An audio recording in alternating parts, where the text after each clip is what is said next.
బాబ్రీ మసీద్ కథ ముగిసినా దానికి సర్వోన్నత న్యాయస్థానం రాజ్యాంగపరమైన ఆమోదముద్ర వేసినా కొందరు మతమౌఢ్యులు మాత్రం మళ్ళీ బాబ్రీ మసీద్ నిర్మిస్తామని బయలుదేరారు. ముఖ్యంగా ఇస్లామిస్టులను సంతృప్తిపరచడమే ధ్యేయంగా పెట్టుకున్న మమతా బెనర్జీ హయాంలో ఈ కొత్త తరం దుష్ట రాజకీయం దేశంలో చిచ్చు పెట్టేలా కనిపిస్తోంది. ఇక విషయంలోకి వెళితే పశ్చిమ బెంగాల్లోని ముర్షిదాబాద్లో బాబ్రీ మసీద్ నిర్మాణం చేపడతామని పోస్టర్లు వెలిశాయి. టీఎంసీ ఎమ్మెల్యే హుమాయూన్ కబీర్ ఈ ప్రకటన చేయడంతో ఉద్రిక్త పరిస్థితులు తలెత్తేలా కనిపిస్తున్నాయి. ఇక 33 ఏళ్ల క్రితం డిసెంబర్ 6న అయోధ్యలో వివాదాస్పద కట్టడాన్ని కర సేవకులు కూల్చిన రోజునే పునర్నిర్మాణానికి శంకుస్థాపన చేస్తామంటూ టీఎంసీ ఆధ్వర్యంలో పోస్టర్లు వెలిశాయి.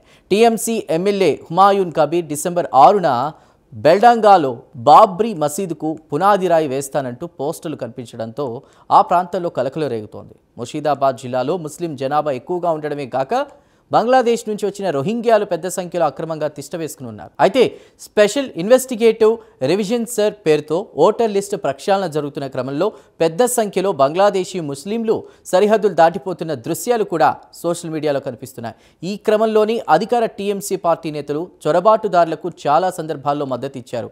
ఓటర్ జాబితా ప్రక్షాళన పేరిట తమ ఓటర్ల ఏరివేతకు పాల్పడితే ఎన్నికల సంఘానికి బీజేపీ నాయకులకు బలంగా బుద్ధి చెప్తామని తాజాగా సీఎం మమతా బెనర్జీ కూడా హెచ్చరించారు. ఈ క్రమంలో డిసెంబర్ 6 సమీపిస్తున్న వేళ టీఎంసీ నాయకులు ఇలా బరితెగించి మాట్లాడడం కలకలం రేపుతోంది. మసీదు పునర్నిర్మాణం గురించి కబీర్ మీడియాతో మాట్లాడారు. తాము డిసెంబర్ 6న బెల్డాంగాలో బాబ్రీ మసీద్ ఫౌండేషన్ స్టోన్ పెడతామని, ఈ నిర్మాణం 3 ఏళ్లలో పూర్తవుతుందని చెప్తున్నారు.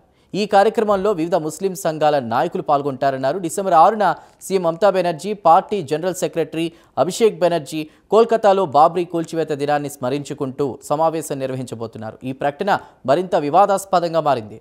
అయోధ్యలో రామ జన్మభూమి బాబ్రీ మసీదు వివాదం భారతీయ రాజకీయాల్లో మైలురాయిగా నిలుస్తోంది. 1992 డిసెంబర్ 6న కర సేవకులు బాబ్రీ మసీద్ను కూల్చేశారు. అప్పుడు దేశవ్యాప్తంగా హింసాత్మక సంఘటనలు జరిగాయి. 2019లో 5 జడ్జీల ధర్మాసనం రామాలయ నిర్మాణానికి అనుమతిస్తూ తీర్పు చెప్పింది. ఇక 2024 జనవరి 22న అయోధ్యలో బాలరాముడి విగ్రహ ప్రతిష్టాపన జరిగింది. 2025 నవంబర్ 25న మందిర నిర్మాణం పూర్తయింది అనడానికి గుర్తుగా కూడా పతాకావిష్కరణ కూడా ధ్వజారోహణం కూడా జరిగింది. ఇలా దేశ చరిత్రను కళంకితం చేసినటువంటి వివాదాస్పద కట్టడానికి ఎంతో ప్రశాంతంగా ఎండికాటు పడితే ఇప్పుడు బెంగాల్లోని బెల్డాంగాను మరో అయోధ్యగా మార్చి ఉద్రిక్తతలు రెచ్చగొట్టి రాజకీయ లబ్ధి పొందుదామని టీఎంసీ నేతలు కుట్ర చేస్తున్నారా అని బీజేపీ నేతలు అంటున్నారు.